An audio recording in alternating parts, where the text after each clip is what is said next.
કર્યું ત્યારે પાપે અને મૃત્યુએ પ્રવેશ કર્યો માનવ જાતમાં.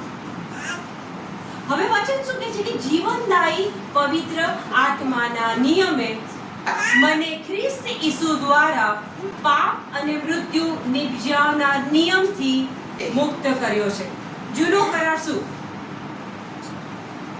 પાપ કર્યું, એના કારણે મૃત્યુ આવ્યું.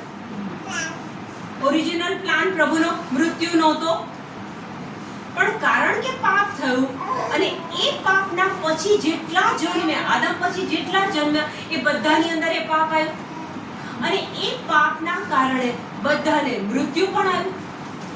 હવે અહીંયા ઈસુના બલિદાન પછીની આ વાત જો આપણે સાંભળીએ તો જીવનદાયી પવિત્ર આત્મા. પવિત્ર આત્મા કોણ છે?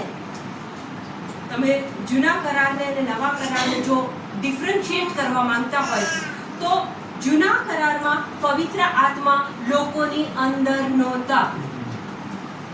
પૈગંબરો પાસે પવિત્ર આત્મા આવે, જે તે સિચ્યુએશનનું કામ થાય પછી પવિત્ર આત્મા નીકળી જાય, જતા રહે. લોકોની અંદર એ વખતે પવિત્ર આત્મા નહોતા. આપણે ઈસુના પુનરુત્થાન પછી જન્મ્યા છીએ, આપણને પવિત્ર આત્માની ભેટ આપવામાં આવી છે. 1 કોરિન્થ 3:16. તમને એટલી ખબર નથી કે તમે પવિત્ર આત્માનું મંદિર છો, બરાબર? તો આપણી પાસે પવિત્ર આત્મા છે, આપણે પવિત્ર આત્માનું મંદિર છે. અને અહીંયા વચન કહે છે કે જીવનદાયી પવિત્ર આત્માના નિયમે,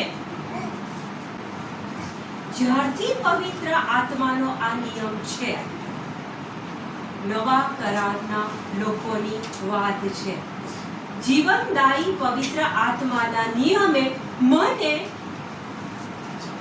ખ્રિસ્ત ઈસુ દ્વારા, તમે જો આખા બાઇબલમાં ક્યાં પણ કોઈ વચન લઈ લો, ખ્રિસ્ત ઈસુ દ્વારા. ઈશ્વર પિતા કરે છે કશું? ખ્રિસ્ત ઈસુ દ્વારા. જો આપણા સેન્ટરમાં બીજો એક ખ્રિસ્ત ઈસુ આવી જાય, આપણા નિર્ણયોના સેન્ટરમાં ખ્રિસ્ત ઈસુ આવી જાય, શ્રદ્ધાના સેન્ટરમાં ખ્રિસ્ત ઈસુ આવી જાય, માફી આપવાના કેસમાં ખ્રિસ્ત ઈસુ સેન્ટરમાં આવી જાય, જીવન બદલાઈ જશે. જીવનદાયી પવિત્ર આત્માના નિયમે મને ખ્રિસ્ત દ્વારા પાપ અને મૃત્યુ નિપજાવનાર નિયમમાંથી મુક્ત કર્યો છે.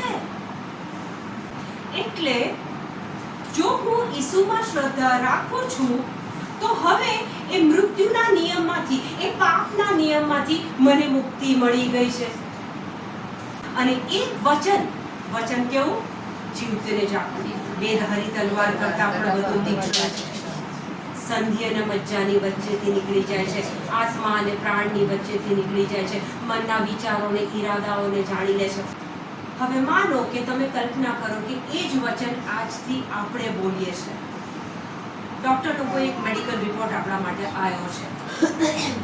રિપોર્ટ નથી આવ્યો પણ સિમ્પટમ્સ આવ્યા છે. ઠંડી લાગે એટલે પછી આપણે વિચારી લઈએ છીએ કે આ મેલેરિયાની શરૂઆત છે. સિમ્પટમ્સ આવ્યા છે, હજુ ડોક્ટરનો રિપોર્ટ નથી આવ્યો. આપણે સ્વીકારી લઈએ છીએ કે છે ને મને મેલેરિયા જેવું લાગે છે, આ થોડું માથું દુખે ને આ વાયરલ જેવું લાગે છે, આપણે સ્વીકારી લઈએ છીએ. જીવનદાયી પવિત્ર આત્માના નિયમો મને ખ્રિસ્ત દ્વારા પાપ અને મૃત્યુના નિયમોમાંથી મુક્ત કર્યો છે.